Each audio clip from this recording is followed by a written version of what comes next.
आणि दुसरा महत्त्वाचा विषय असा होता की एकतर कार्यक्रम हा खूप सकाळी लवकर होता, कारण एकतर आपल्याला सकाळी आपल्याला महिलाला यायचं म्हटलं घरचं सगळं करावं लागते, त्याला काही सूट नाही तुम्हाला कोणता कार्यक्रम असो किंवा हे असो, आणि घरचे कामं करून इथं भद्रावला यायचं हा एक दुसरा महत्त्वाचा एक भाग होता.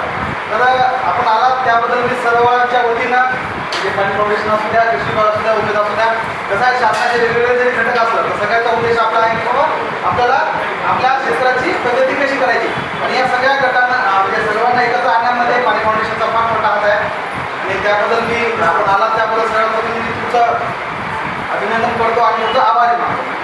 आपण इथं आलात, आपल्याला एक माझ्याकडून एक 2-3 गोष्टी विचारायच्या होत्या.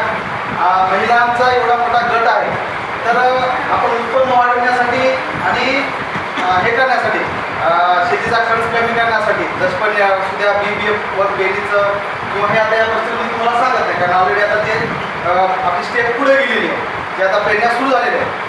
तर त्याबद्दल मी तुम्हाला भाष्य करतो. उत्पादन वाढीबद्दल किंवा दशपर्याबद्दल आपल्याला ऑलरेडी सांगितलं.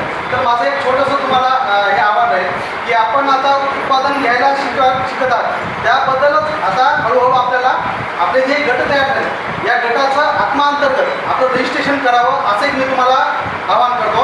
आमच्या मेंटरमार्फत किंवा यांच्या मार्फत आपल्याला ऑलरेडी सांगितलेलं आहे. तर काय झालं आहे, आपल्या तालुक्यामध्ये आणखी त्याच्यामध्ये एक सुद्धा आणखी गट पुढे आलेलं नाही. तर त्याला काही नाही, साधं आपल्याला तुमची माहिती, गटाचा एक फॉर्म आहे, सोबत काय तुमचा 7-12 असतील तरी काही जमतील आपल्याला विदाऊट 7-12चे सुद्धा, मात्र मॅक्सिमम आपल्याला 7-12 आपला आधार वगैरे एक फॉर्म आहे. एक फॉर्म जर आपला लवकरात लवकर भरून दिला तर आपल्याला लवकर आपल्याला रजिस्ट्रेशन करून देते.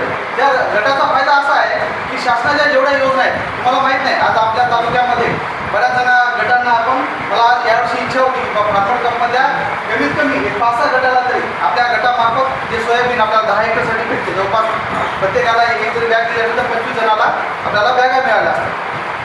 पुन्हा दुसरं किंवा जे गट आहेत त्या गटाचं जर आपण हे केलं तर एक अन्नप्रक्रियेमध्ये जे प्रधानमंत्री अन्नप्रक्रिया अभियान आहे त्यामध्ये गटाला मोठ्या प्रमाणामध्ये लाभ भेटतात, आणि आपल्याला एखादा छोटासा तुमच्या जे आवडता म्हणजे अन्नप्रक्रियेवर कोणताही एखाद्या याच्यावर आपल्याला डेअरी असू द्या किंवा तुम्ही एखाद्या कोणतं छोटंसं दाल मिल किंवा असं काही पण याच्यात तुम्हाला प्रक्रिया करायचं, पापड बनवण्यापासून त्याच्यावर तुम्हाला त्याच्यावर फक्त अन्नावर प्रक्रिया केली कोणत्याही उद्योगाला तुम्हाला अनुदान भेटते. आपल्या शासनातर्फे तुम्हाला जवळपास 25% अनुदान आहे.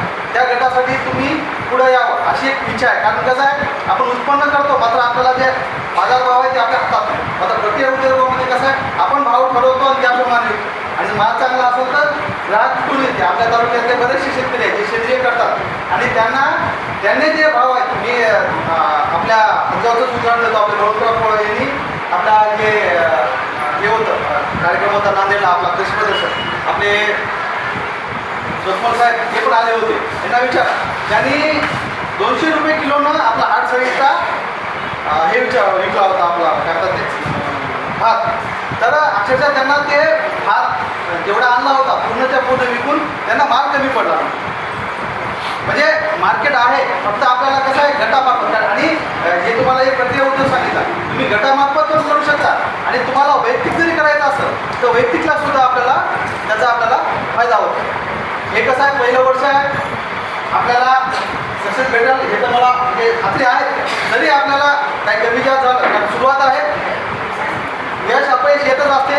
आपल्या झालेल्या चुकातून आपल्याला शिकायचं आहे आणि पुन्हा मोठा पल्ला आपल्याला गाठायचा आहे. आणि माझी एक विनंती आहे की तुम्हाला सांगितल्याप्रमाणे गटाचं वगैरे रजिस्ट्रेशन करा, आणि जे आमच्या इतर जे योजना आहेत म्हणजे फळबाग असू द्या किंवा हे बाकीचे इतर योजना त्याचा आपण लाभ घ्यावा. आणि आपलं जे शेती आहे फक्त सोयाबीन आणि याच्यावर न ठेवता आपल्या बरेचसे गाव आपल्याकडे जे आज नानाजी देशमुखमध्ये आहेत या एरियामध्ये तुती लागवड, फळ लागवड, बांबू लागवड असे इतर भरपूर योजना आहेत. त्याचा आपण मोठ्या प्रमाणात लाभ घ्यावा आणि आपला स्वतःचा आणि आपल्या गावचा विकास करावा. एवढ्या याच्यासाठी मी तुम्हाला शुभेच्छा देतो आणि इथं थांबतो. धन्यवाद.